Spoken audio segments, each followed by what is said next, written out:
Особено тука е битно ситуацијата во Македонија, задушувањето на Илинденското восстание и за така наречените мртвешки реформи, кога доаѓаат жандармите, реформаторите од Европа во Македонија и започнува во тој период една таква голема, да кажеме, граѓанска војна во географска Македонија, каде што буквално сите се бојат сите. Значи имаме андарти, имаме четници, имаме верховисти, имаме чети на ВМРО, над МОРО, имаме Баши Бозојко Османлиски, имаме албански банди.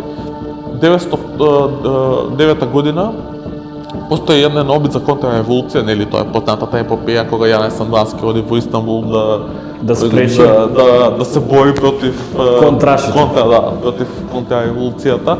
Тука имаше безбројни движења, се појавуваат анархисти, се појавуваат социјалисти.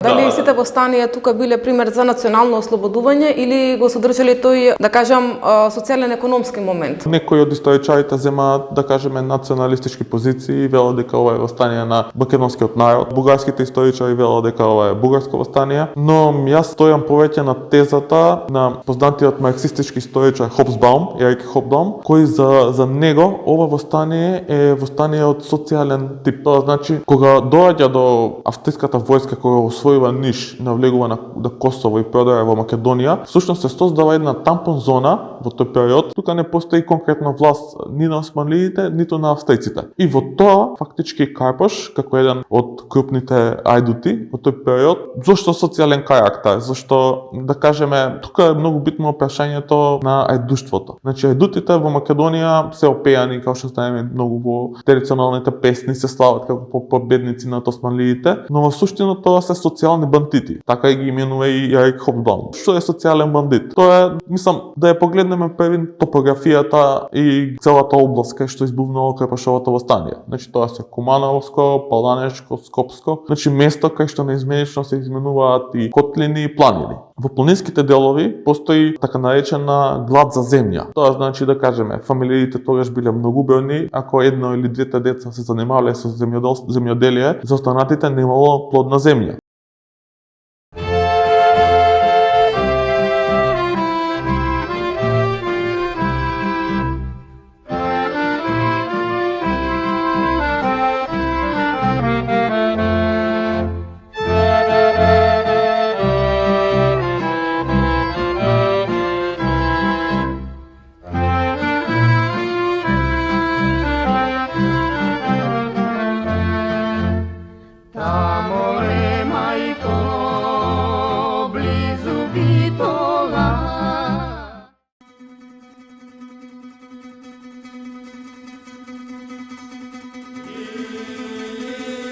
Чие влијание било по-пресудно за формирањето на нациите на Балканот? Дали влијанието на слободарската мисла на интелектуалците или влијанието на големите сили за кои што спомна Васко?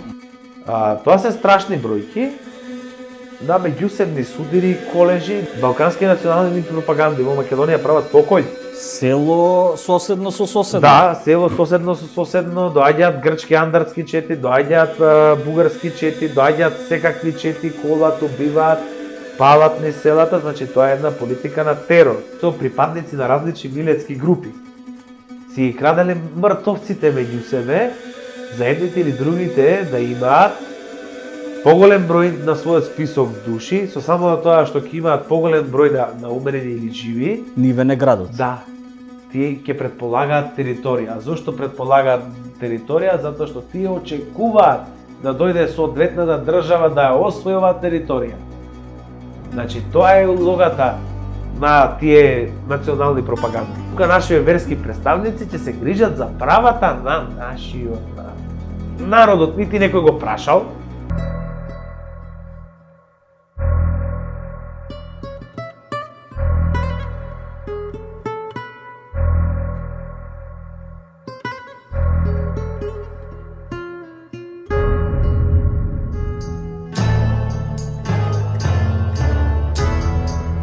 Основа мора да има за да изградите нешто, сепак треба да има некаква основа. Но од основата нема да биде ништо ако немате организиран систем како тоа треба да го изградите. Нацијата ја прави државата. Точно. Не ја создава нацијата државата обратно. Приказната е дека одоздола нагоре, Да, како викаат. одногу сосема е обратна приказната. Народот ќе создаде државата, ама државата ќе ја создаде нацијата, бидејќи државата преку образованието, преку се она што ја чини една држава, банкнотите, културата, музиката, издаваштвото, таа што го дава обликот на нештото како треба да изгледа. Во еден момент, еден човек се запознава со секакви идеи, со плејада на идеи, образоване и тој треба да избира. Види, морам да те прекинам, да не ми замине мислата. Значи, кога ќе ги гледаме овие, еве, например, браќа Миладиновци и слично. Зборникот се издава во Загреб, починува во затвор во Истанбул, не знам... Обвинет заради шпионажа кон Русија. Да, студирал таму. Во контекстот на Миладиновци, па и на било кој 19 вековен деец. Тоа се луѓе кои што се уште истражуваат идеи. Тоа се луѓе кои што во еден момент можат да бидат и многу ксенофобични, можат да бидат многу интернационални. Зашто смешно е малце национализам изграден врз дејци просветители, после нема П од просветителската мисија на тие личности. Да, па тие се извадено е само она што е значајно за нацијата.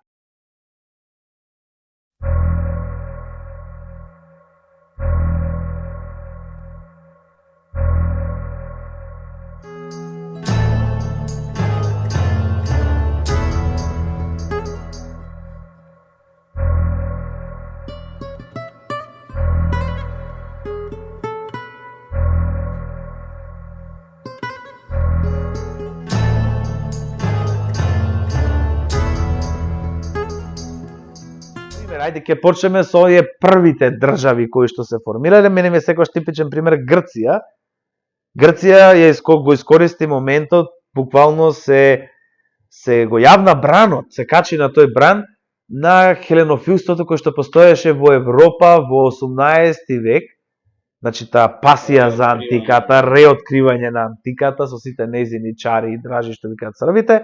Всушност го спонзорираа тоа национално самосознание, тие првите учени луѓе од Грција го добија во западните школи. Тоа не настана во Грција, значи го добија во западните школи, тоа стана дел од официјалната грчка историографија, многу подоцна дури во 19 век, дури во прво време тие него ни присвојуваат Александар Македонски затоа што во антиката Александар Македонски се смета за поробител на грците. Грчкиот етницитет, или како да речеме, грчката идеја во антиката била ексклузивна. Не секој можел да биде грк. Да бидеш грк, значи треба да бидеш цивилизиран. И ги отфрлале сите други кои што не го говорат прво грчкиот јазик, додека во 19 век таа станува вака поинклузивна и ги инклузира сите од околу што имале некаква врска со нив. А екстремната идеја на грчкиот национализам беше Грција до Софија. Значи, може да замислите сега тоа како би одело. Бугарија, како држава, тргнува со идејата да биде патрон на сите словени. Русија детално ја разработува таа идеја за словенското братство на балканските народи и сега им создава некаков Пиемонт од кој што можат да се обединат и дека тоа бугарите се првите словени во суштина. И ден денес на тој бран со Кирил и Методи нели? Да, до ден денес ја држат таа приказна, иако таа приказна буквално е руска стратегија за Балканот, за словенското население на Балканот. Србија, например, секогаш се восхитувала на своето средновековно минато на Душанова Србија, кога Србија владее цел Балкан. Значи, сите ги бираат своите најсветли моменти. Па затоа се сите тие идеи за Стара Србија, за Јужна Србија, односно нашиот дел тука, што ја Стара Србија го сметаат за Косово, нели? Тие идеи од времето на Душановото царство, тоа ги дава уште и Гарашанин, значи во неговото начертание кои територии треба да ги обземат, иако Колку е тоа нереално, тоа го говори Никола Пашич, кој што ќе биде премиер кога ќе се случат балканските војни, кога се ќе се оствари таа голема српска идеја. И тој вика сега што правам јас со толку илјади албанци на Косово и во Македонија. Каква е таа стара Србија, сега ние си отвориме во суштина еден проблем од една компактно државиче. Ние внесовме 2-3 народи плюс во државата и се ствара проблем. Истината дилема била и за кралството Југославија, да ги опрати Словенија, Хрватска. Да. Големите сили со Рајштадската спогодба неколку години претходно ќе се договорат да го почитуваат најважното геополитичко правило кое што до ден денеска важи на Балканот, тоа е дека на Балканот не сме да има голема држава. Затоа впрочем и пропадна таа Сан-Стефанска илузија, која што беше без согласност на големите сили. А зошто не сме да има голема држава на Балканот? Затоа што секој од овие големи сили, конкретно Австрија, Русија, Велика Британија, Франција, Германија, подоцна од кој ќе се формира, значи конкурентство да нема. Не, ти имаат конкретни интереси на Балканот, секој има свој интерес на Балканот. Значи Австро-Угарија сака да излезе на Егејското море, сака да излезе малку и на Јадран. Велика Британија исто така сака да го контролира Егејското море. И сега што би се случило ако вие му дозволите, например на некоја држава која што била пионче на некоја голема сила да го заземе најголемиот дел од Балканскиот простор, тогаш вие нема како да влијаете. Нема како да го остварите својот интерес. Бидејќи таа голема држава балканска што ќе се формира, веќе ја земам за пример Сан-Стефанска Бугарија, тогаш би била под руска закрила. Овие сите останати нема да можат да играат на теренот. Значи, ако клише звучи, пак се враќаме на тоа раздели па владе. Раздели па владе, тоа е типична. Државичка, да, тоа е типична игра, раздели па владе, нешто што големите сили го спонзорираат на Балкан.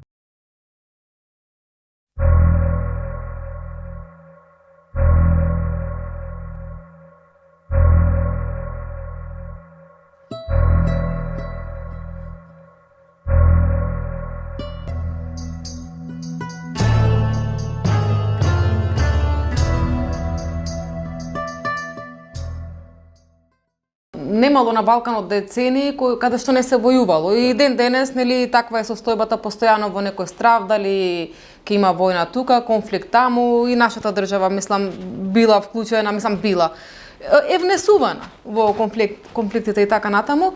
Па дали историјата има некој податок за жртвите кој што се од источната криза, да речеме, до после Првата светска војна.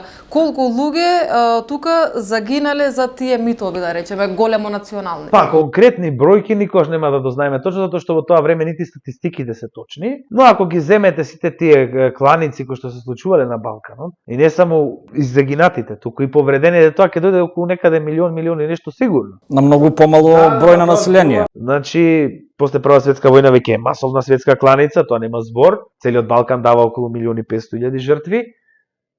Тоа се страшни бројки на меѓусебни судири и колежи, да не забравиме дека тие колежи не се случуваат само во воено време. Имате мирнодопско време кога се случуваат колежи. Балкански национални пропаганди во Македонија прават покој.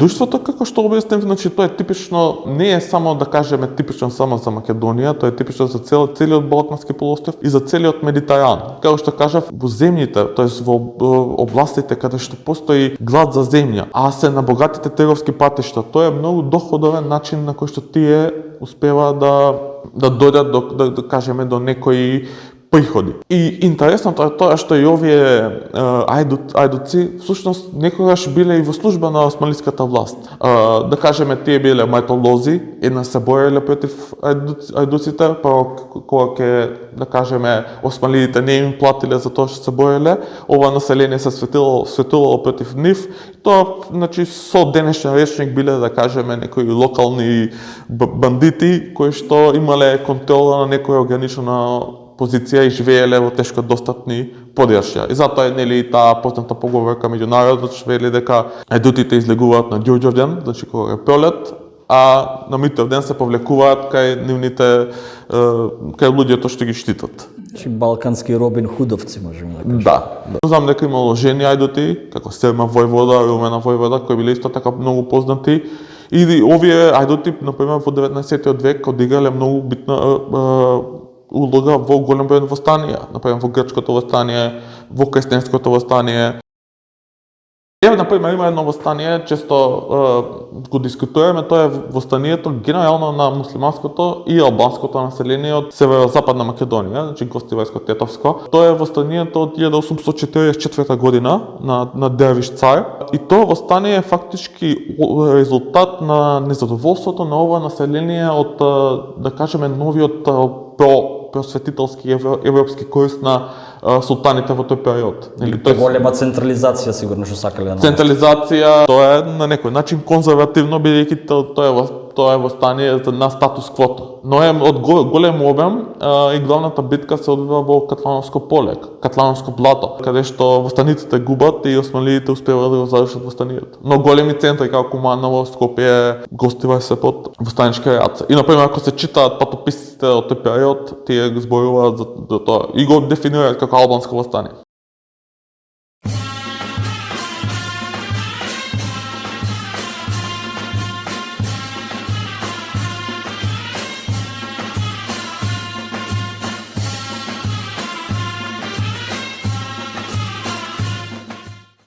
Кажеме 905-6 година, кога Германија навлегува на големи нозе во Османлиската империја, нели, со познатиот проект на прогата со железници Багдад-Берлин. И тогаш тие го менуваат тој став и до 908 година тие заедно Русија и Англија, Британија се договараат во Ревал, денешен Талин во Естонија, да дадат автономија на Македонија. И сега одеднаш Англија е против, фактички е за менување на статус квото. Мулатујската револуција е кулминација на еден процес на реформи во Османлиската империја што трае цел век. Ова група на интелектуалци што обстојува во емиграција, значи претежно се во Париз, во Франција, 902 година го создава Комитетот за напредок и единство. Во гарнизонот во Есен, Ахмет Нијазибек, таму започнува, значи Мулатујската револуција 908 година, како последна надеж со која што би се спасила Османлиската империја. Таа е успешна и тогаш започнува еден период. Тогаш е многу интересен периодот,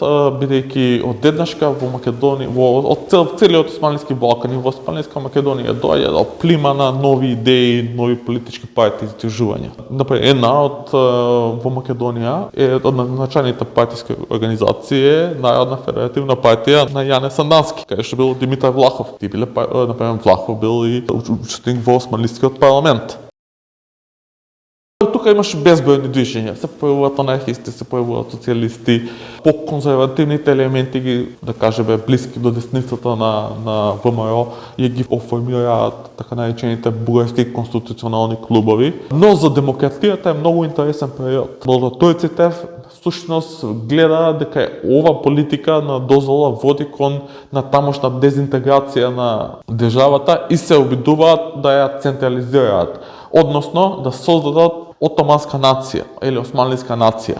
Фактички сите поданици, без разлика дали се муслимани или христијани, да бидат османли. Значи оние процеси во Западна Европа тука после 2 века, така му даеш. И тие гледаат дека тоа е единствениот начин, но проблемот со тоа е што доцнат, да кажеме 100 години, бидејќи на Балканот веќе има создадена нации, српската, грчката, бугарската, македонската е во повидок, да, во зародиш, албанската е веќе се оформува, е веќе оформена.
тие нации се уште се во својот заради, се уште се откриваат себе си. Сите го следат примерот на Европа и едноставно сметаат дека ако сакаме јака држава, јака нација, единствениот начин е преку експанзија територијална. Два концепта, идеолошки, идејни.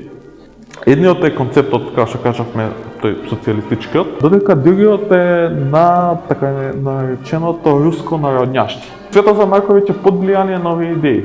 Исто така во овој момент битен е многу и Љубен Каравелов, тој е бугарскиот револуционер, се познавале со Светозар Марковиќ и заедно работеле на идеите на Балканска федерација. Првата, значи, Балканска социјалистичка социјалдемократска конференција се одржала во Белград 1910 година, која што учествувале 34 делегати. Најбројни биле од Српската социјалдемократска и Бугарска социјалдемократска партија, меѓутоа имало од Истанбул, од Скопје, од Битола, па зафатиле Балканските војни, па започнала Првата светска војна и оваа конференција го добила своето второ продолжение, втора конференција во 1915 година во Букуреш, каде што била донесена дури и одлука за создавање на Балканска федерација.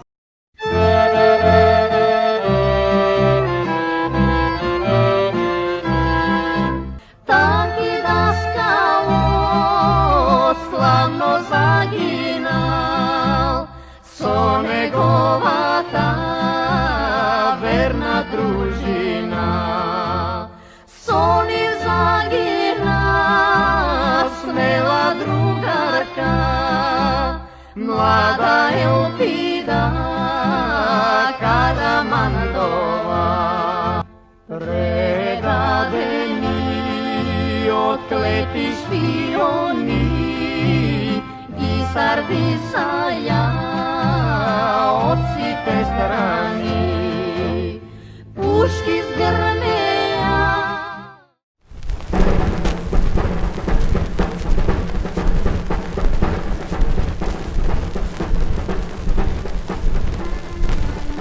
Први теоретичари што се јавуваат и самите патуваат и соработуваат низ Белград, Софија, Битола, Скопје, Виена.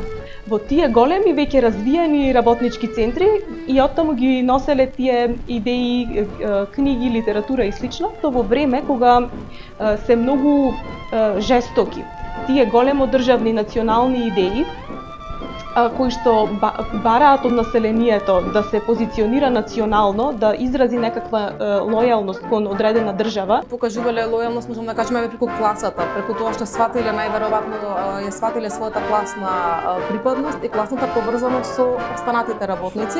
За Солун имаме слика на групи на луѓе, работници, кои што се сосема чиста спротивност од тој вид на чиста национална дефиниција за себе си. Многу е интересно како во овој период кога треба да се решат националните прашања на низа народи што живееле на овој простор, во тој момент црвеното знаме на социјализмот го земат и го носат напред. На идеолошки начин тука се случува нешто поврзано многу со тие синдикални лидери, со синдикалното движење, она работа на терен, каде што луѓето агитираат, работат директно со работниците.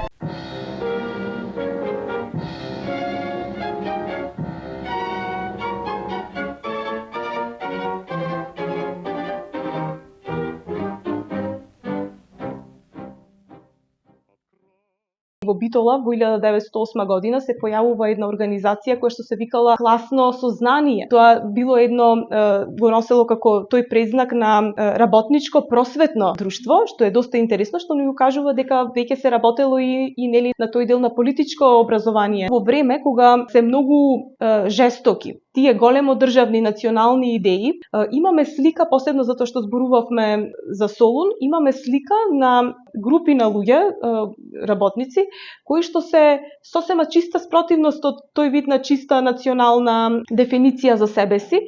И имаме тука групи кои што се мултиетнички и интеррелигиски. Да речеме, списанијата кои што ги издавале весниците на работниците, еве и на таа Солунската федерација, весникот на Федерацијата се издавал на грчки, турски јазик и на ладино. бидејќи имало доста и еврејско население во Солун во тој период. Така што тоа ни укажува на една сосема нова димензија врз која основа започнува еден слој од општеството да се организира.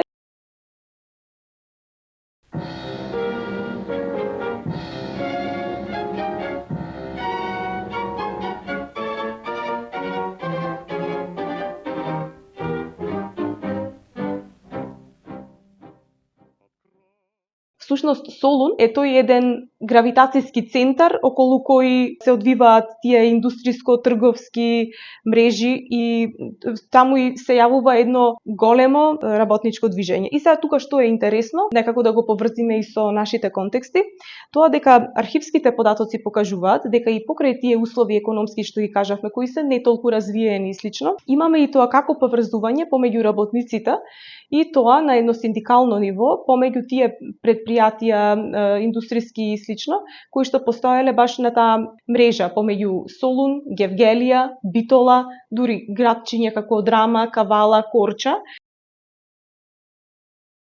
Од една страна, и покрај тоа што работништвото е, еве да го дефинираме со еден потеоретски термин, е всушност во тој период класа во надоаѓање, во формирање. Тука има многу специфичен е токму за овој регион. Станува збор за еден преоден слој. Значи, работниците, еве наједноставно кажано, се всушност најголем дел се сезонски работници.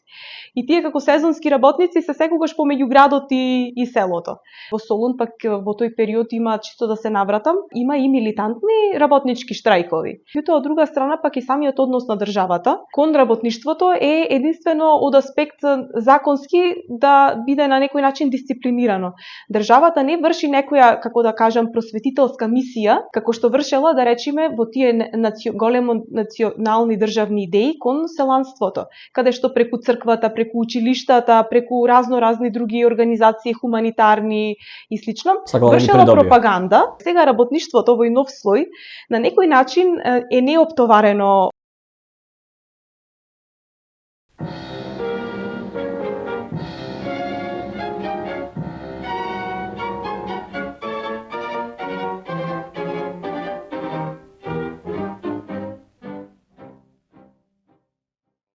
После Балканските војни ќе се стави таа граница помеѓу Битола и Солун. Битола во тој период е град кој што доживува од една регионална златна доба, да ја наречеме, доживува целосен пат, посебно после Првата светска војна, па Скопје расте и станува еден поголем индустријски центар. И гледаме дека како од Битола па се пренесуваат политиките натаму, Велес, Скопје и слично. Меѓутоа, она што е битно, еве за овој период исто така да се нагласи дека е и период каде што печатот, весниците кои што ги издавале биле клучно интелектуално, но и комуникацијско средство. Еве, социјалистичка Зора е тој вестник поврзан со скопските социјалисти. Негов уредник исто бил Илија Плавев и Ферит Бајрам, да. Така што и дејноста на Накије Бајрам, исто така уште еден женски лик кој што е значаен во тој период. Имаме нови форми на солидаризирање, здружување во градовите, низ Битола, Скопје, Велес, Прилеп, каде што низ спортски здруженија и низ културно-уметнички здруженија веќе луѓето се сојузуваат или се здружуваат токму врз основа на класната основа, но и тука веќе јас би додала и на класниот идентитет, бидејќи се идентификуваат себе си, има некаков посебен вид на солидарност, токму која што произлегува од таа нивна пролетерска екзистенција.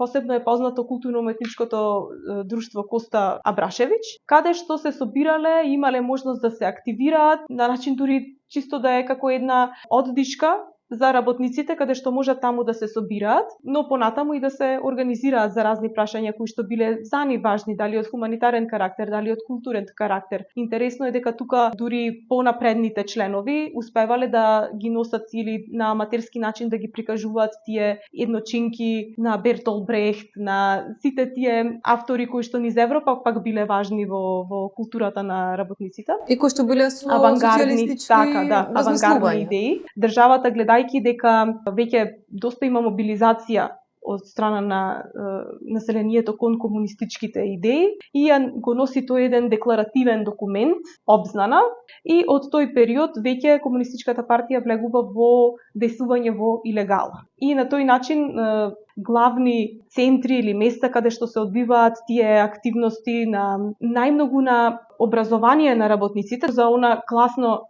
издигнување кој што се вршело токму во тие културно-уметнички друштва.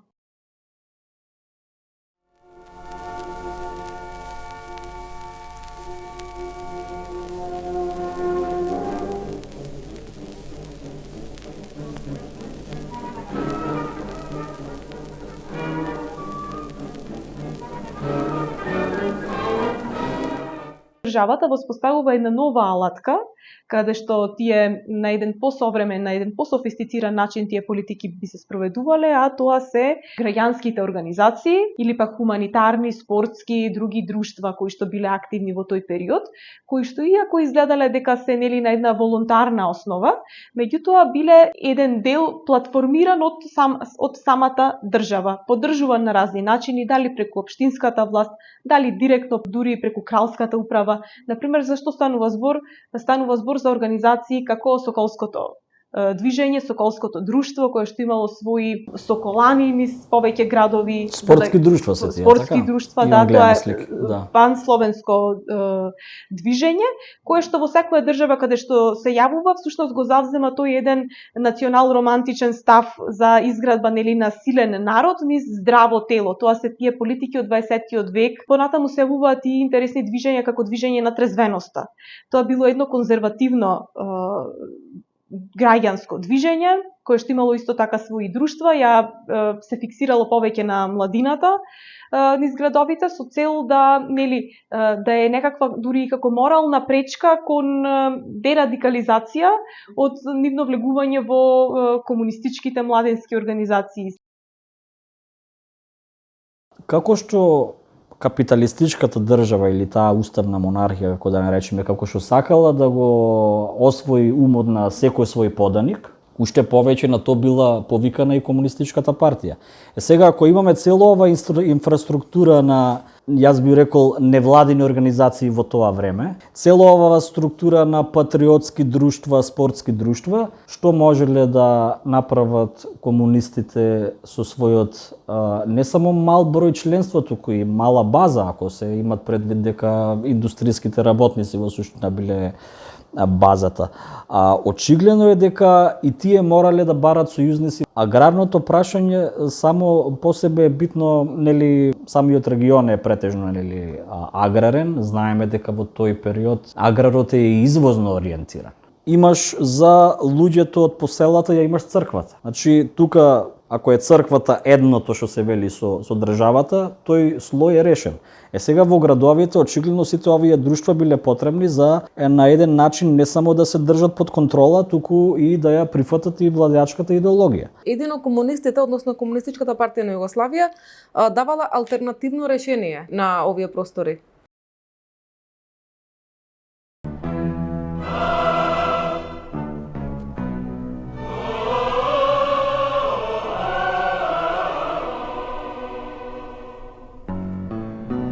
Dolgo traje ovoj pad, ta planina je visoka, teško mi je mili sinko, da dočekam.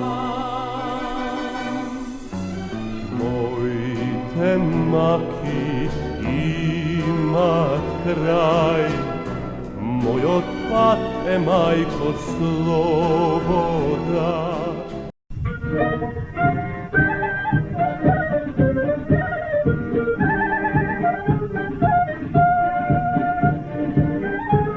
Знаеме дека ќе умреме кучиња удрете ке нас слободата на другарите. ВМРО, кој ќе се спомни, малце асоцира на групата на Ванчо Михајлов и на Тодор Александров. Да. Во зборовам во народната свест. До 1905 година кога нели се распушти исто организацијата Сплит, тој таму имаат Рилски конгрес, не знам што таму, да. До тогаш во тој момент организацијата нема акроним ВМРО. Не бе, за Владо Черноземски, бидејќи Ја отвори темата. Јас имам пејано песна.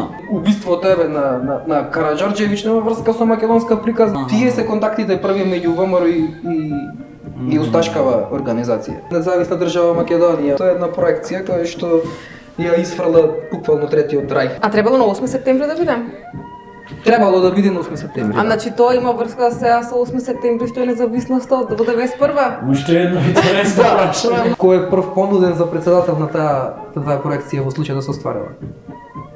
Не? Не знам. Христо Татарчев. Можда он дека до порта Македонија можда затоа стане. Не знам.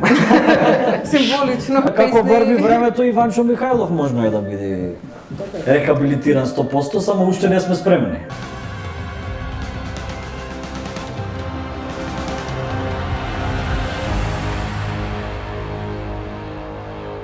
Битолскиот начелник на полицијата фаќа дека заземаат се повеќе и повеќе сила партизанските одреди, а од друга страна бугарскава армија и бугарскава полиција не може баш така најлесно да ги разбие и се обидуваат да ги потиснат овие толку повеќе растат. И сваќаат дека треба да се направат такви Местно население. Да, од местно население, милиција на некој начин и почнуваат да ги формираат тие контрачети. Идејата е нивна, па тие си побарале дозвола во бугарското во Софија, во Министерство за внатрешни работи, па Петар Габровски како министер за внатрешни работи на еден познат фашист од 36-та година кој што има организација со кукаст крст и така натаму. И си ја дава таа дозвола и плюс му дава насока дека тие луѓе кои што треба да влезат во контрачетите, дека мора да се блиски луѓе до и симпатизери на Ванчо Михајлов и на старото ВМРО, уствари на ВМРО кој што било или претходно Че да се укинато. задржи мрежата. Да се задржи мрежата. И гледаме како почнуваат да влегуваат. Мислам, тоа се толку малку луѓе, пример во првата контрачета во Велешко, до кој што ќе стигнеме и што работеле во всушност и што направиле се 23 кои што ги знаеме ние денес по име по презиме. Мислам, не е тоа некоја кизне каква мрежа. До 44-та година, тоест до крај на 43-та, 44-та почеток, стигнуваат максимум до 40 на луѓе. Мислам, никогаш тие не преминале да има, не знам, некоја структура од 4000 души, некоја сериозна таква. Значи, биле мали генерално структури, меѓутоа биле доволни за тоа што Големи злосторства. да направат многу големи злосторства.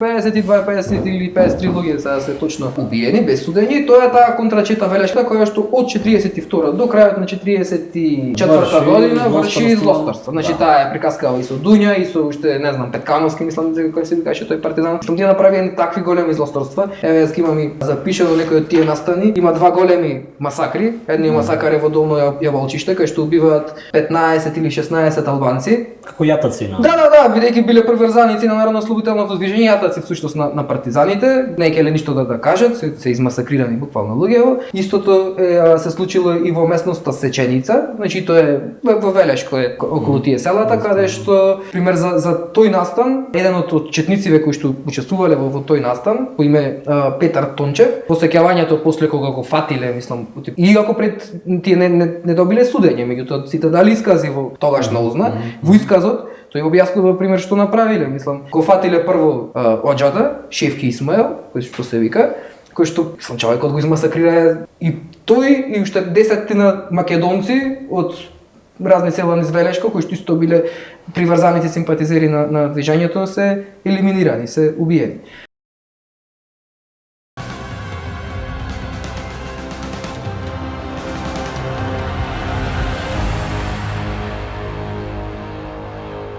Биле малку луѓе, ама сепак успевале да действуваат и во Грција и во Бугарија. Како тоа успеале да го направат? Тоа се испраќани луѓе. Во Грција да, се развиваат многу, ама и таму е иста приказна, значи таму се познати се како под името организацијата Охрана. Значи тоа е исто организација која што во принцип е местна самозаштита, тие така ја нарекуваат, која што се формира баш по наредба на истиов начин, значи по наредба се формира бидејќи таму знаеме дека ЕЛАС како антифашистичка војска е доста силна, значи не знам, во однос на ЕДЕС, на десничарскиве сили во Грција, мислам 80 спрема 20 е размерот, мислам тоа е огромна разлика. Едноставно сфатија и Вермахтот и италијанскава окупација во Грција сфатија дека не можат да ја туркат таа работа и дека мора да се создаваат вакви десничарски групи. Има во Грција многу, значи кои што се баш национално грчки, не знам, се грчки сојуз, ПАО, X има една организација, че се тоа некои фашистички и меѓу кои мораше некако да се најде чаре и за македонциве, македонскиот дел, нели словенскиот дел во северна Грција, нели, за да може да се инфилтрираат. Да, се инфилтрираат и во принцип тоа го формираат.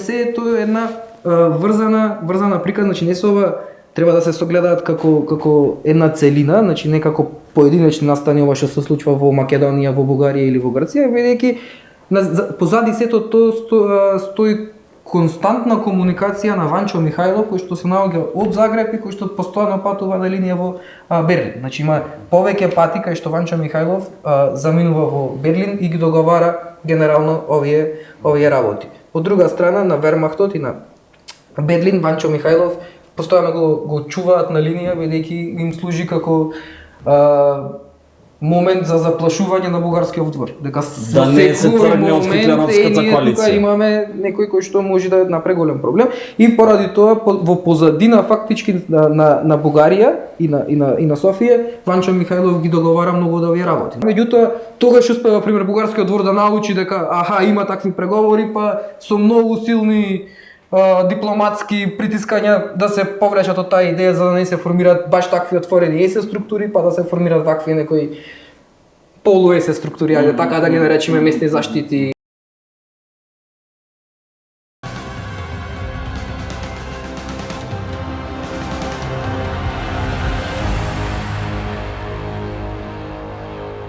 Мислам дека ова што се прави општо во светов со изедначување на жртви на комунизмот и на фашизмот е во насока на тоа што младите се помалку читаат. И сега ти наместо да ги прочиташ сите овие избори, сите овие голи факти, значи не збориме за пред нашата ера, збориме за нешто пред 80 години. Едниот пат е тој, другиот пат е некој да ти сервира дека тоа се два тоталитарни режими, дека едноставно двете се еднакви зла, како што се тера пропаганда за се така, дека и едново и другово не чини, дека сите треба по средина да идеме. И така некако ние ова пропаганда истоветна во сите држави, значи не се случува ова само во Македонија, дури можда последни сме на процесот од тој ревизионизам.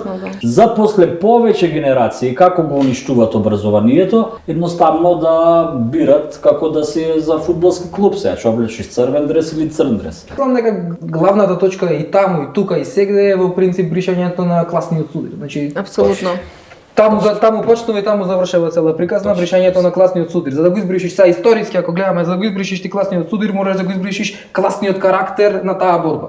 Точно. И да ја направиш само национална, да а и не социјална и да ја обезличиш.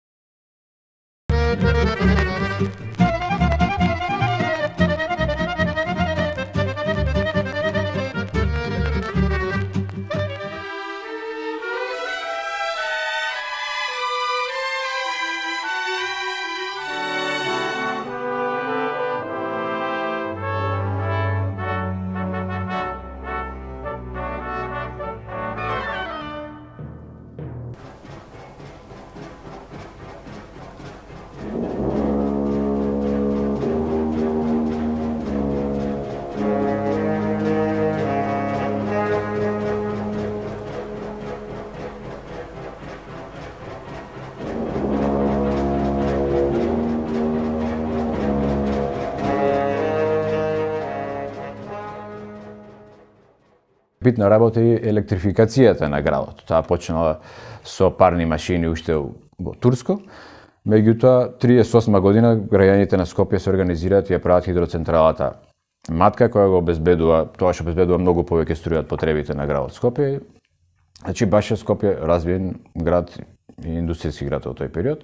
И тоа е во времето на Михајловиќ, кој се смета како еден од најбитните. Население имало од прилика во тој период? Па негде до 41-а сум нашол податок дека 90.000 се негде 41-а. Значи во тој период растело населението, дека и доаѓале тука, наоѓале екзистенција, работа.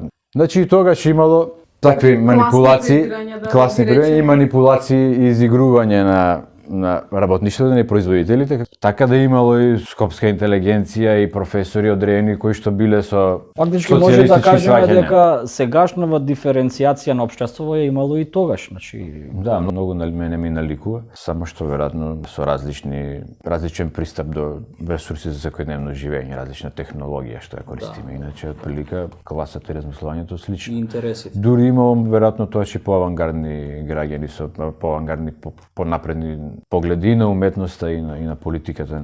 Со колку било религиозно општеството, тога било многу пошокантно нешто ново на место сега, например. Да.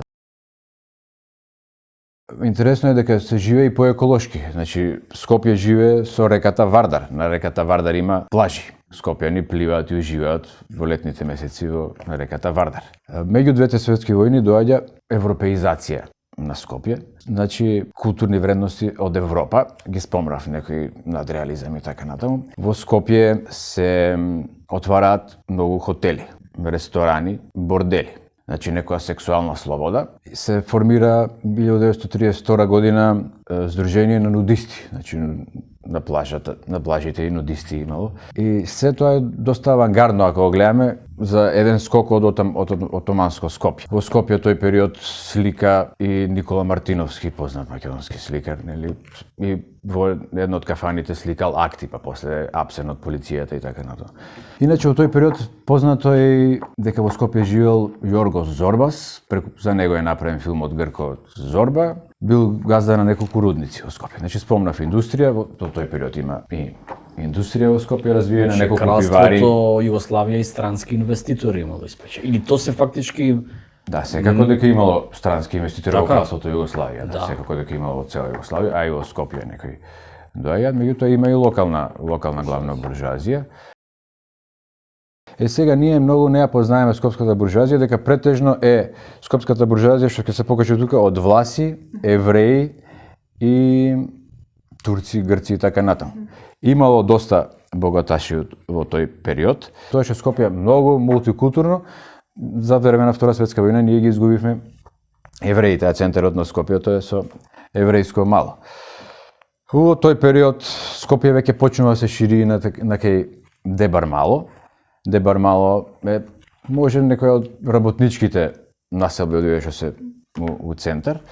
И во Дебар мало има и еден од истакнатите граѓани на Дебар мало е Дане Крапчев, кој што ќе го формира клубот раднички, односно понатаму работнички. Во театарот се прикажува 36-та печалба Рио Антон Панов, 38-та парите се отопувачко од Ристо Крле, значи тие битовите драми влагаат тука. Драми кои што ќе остават впечаток тука на населението, значи има и работничка класа, значи и такво размислување, има тие тенденции и претходно го спомнавме дека има таа свест. Сега како живеела работничката класа кога ги гледала сите овие како се изживуваат богаташите и какви сентименти имале, не знаеме.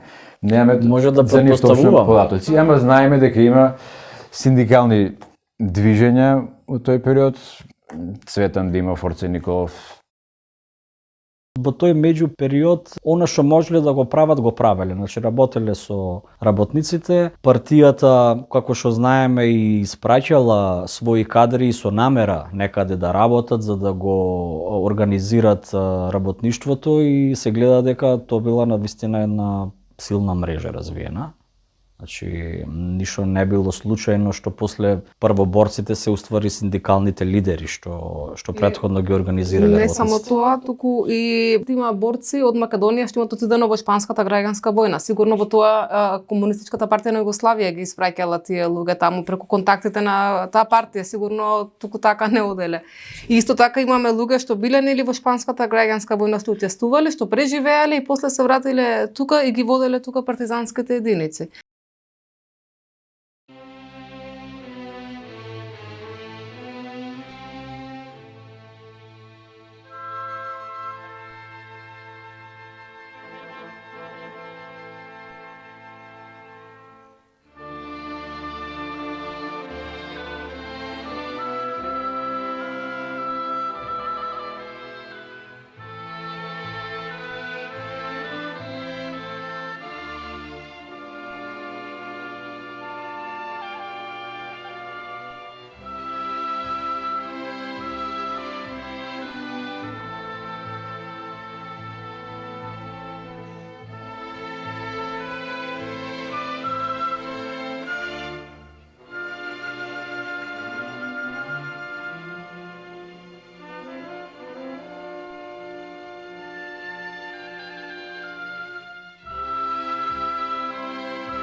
во цела Југославија се организирани демонстрации, како слободарски антифашистички демонстрации. Не сакаме пакт, сакаме рат, односно војна и подобро гроб отколку роб. Тогашниот раководител на организацијата тука Шаторов Шарлок не сакал да ја приклучи локалната тука скопска и македонската борба кон тие протести, дека сметал дека тие протести се националистички, дека биле организирани организациите Вардарски юнак, некои Душан Силни и така натаму, кои што биле пронационалистички, сметал дека тоа е битка на капиталистичките сили. Меѓутоа, поради тоа после ќе биде обвинуван. Тоа има врска и со пактот за ненапаѓање, нели? Да, по рангот и он и за воени работи одлучува и за диверзантски акции, така да не ги спречувал. А веќе има акции уште од 2 јуни 1941 година, кога Скопската младина, организирана во Ској, направиле, например, на аеродромот, запалиле и дигнале во воздух авион. И тоа е исто голема диверзантска акција. Запалиле германски камион сред улица.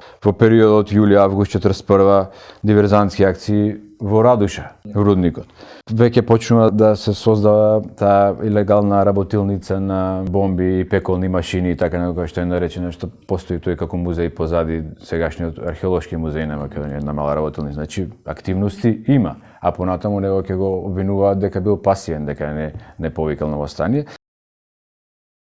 Кметови во Македонија стануваат некои деца на револуционери од Илинденскиот период и така натаму. Во Македонија тоаш кмет, градоначелник е Спиро Китинчев. Татко му Ѓорги Китинчев бил кмет за време на првиот пат бугарите кога биле тука за време на Балканските војни. Значи по традиција, а тие се родени од Скопје и тие се чувствуваат бугари. Тој ко сега, ко ќе паднат од власти, после 20 години ќе се врати. Да, исто тие МРС. Значи слични работи. Еден од агентите кој што е најозлогласен тој период е Мане Мачков, исто роден скопјанец, на шивачкиот синдикат, бил као облагајник и нешто го фатиле за проневера, амо таму, и излегол од синдикатот и после, за време на окупацијата, он е на страната на бугарите, веројатно бил и бугарофил, не е битно. Ама он фактички ги знаел И комунистите. ги знаел комунистите и он е специјален агент за разбивање на партизанското движење, односно на отпорот. И заради тоа што ги знаел, правил многу провали, а е имало исто така и многу обиди да биде ликвидиран. Првиот обид е негде околу 6 до 8 септември 1941, кога загинува и Благој Деспотовски Шовелј, кој ќе биде извршител на убиството кога е успешен атентатот на Мане Мачков 1942 и се случува после мачењето на Цветан Димов и на некој начин убиството на Цветан Димов во затворот тука во Скопје, кај што бил измачуван и спрашуван од Мане Мачков. Обесен е Перонаков како организатор на тој атентат. Кога доаѓа бугарската фашистичка војска, да кажем, тука народот првично ги пречекува со цвеќиња. На што се должи тоа? И малку е некоја ситуација како сега ги пречекуваат со цвеќиња, а после неколку месеци почнуваат да се борат против нив. Дали станувало збор за некоја заблуда или за промена на свеста на луѓето? Факт е дека претходно членови на одредени фамилии пред 20 години биле на власт. Па ја изгубиле власта со српската окупација, па сега за нив е српската окупација, бугарското е ослободување. Македонскиот национален мит мислам дека малце претерува со тоа дека секој поединец дел од македонскиот народ застанал на правата историја и дека ние како Господ да не благословил со антифашизам, значи врска нема тоа. Не е така. Дури мислам дека 41-ва, ако се види на пример со односот на силите, многу малку биле младинците во рамките на КПА споредено со целово население. Така да мислам дека процесите секогаш нанапред ги движи едно прогресивно малцинство, а мнозинството тогаш веројатно гледало само да преживее.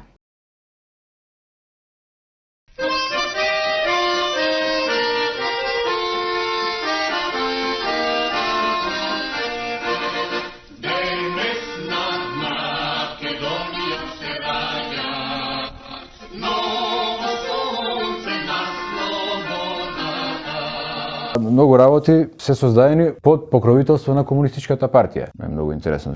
Така да македонската нација, тоа го знаеме и претходно, треба да биде благодарна и на Коминтерната и на комунистичката партија што е создадена и устеличена и се дадени можности да се развива и јазик и поширока култура на современ литературен македонски јазик.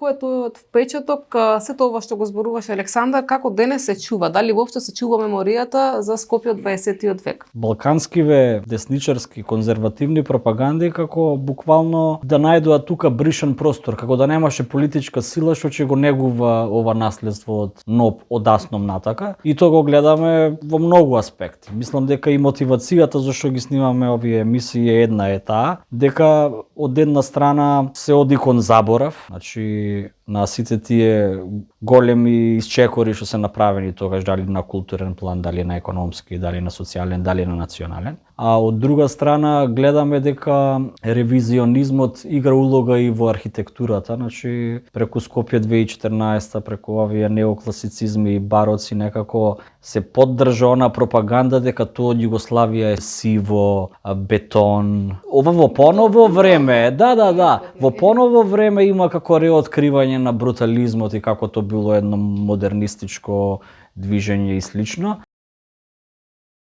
Имаш огромен споменик нов на некој лик што е малце испорен, гледаме дека со определбите биле член на една или на друга страна, и до него ќе видиш некој спомениче биста од НОП, буквално како загреота. Мислам, Тоа е случајот со споменикот на Невена Георгиева Дуња во Жена парк и околните споменици кои што се не знам 3 пати повисоки од самиот тој споменик. Исто туристите прашуваат дали се овие споменици од време на Советскиот сојуз, така им делуваат тие грандиозни големи споменици. Ама исто тоа име не ми се случи со еден колега од Австрија, поменувавме баш кај Жена парк и вика, ова ви од комунизмот оставштина, не викам, ова е од демократијата. 1990 година се сеќавам кога со знамето на Југославија трчав по малото, кога Југославија победи Шпанија 2-1 на светското првенство во фудбал, а понатаму влегов во процесот на образованието и кога излегов после 8 одделение бев така убеден патриот и мрзев све што е српско, грчко, бугарско и сметав, размислував дека Југославија го поробила македонскиот народ, а после 90-та дошла слободата. И после тоа пак се промени кога стигна до друга литература, ама еден од ефектите на историјата е и тоа. Че можеме да речеме се веел југословенско знаме, после Вергина, па после црвено.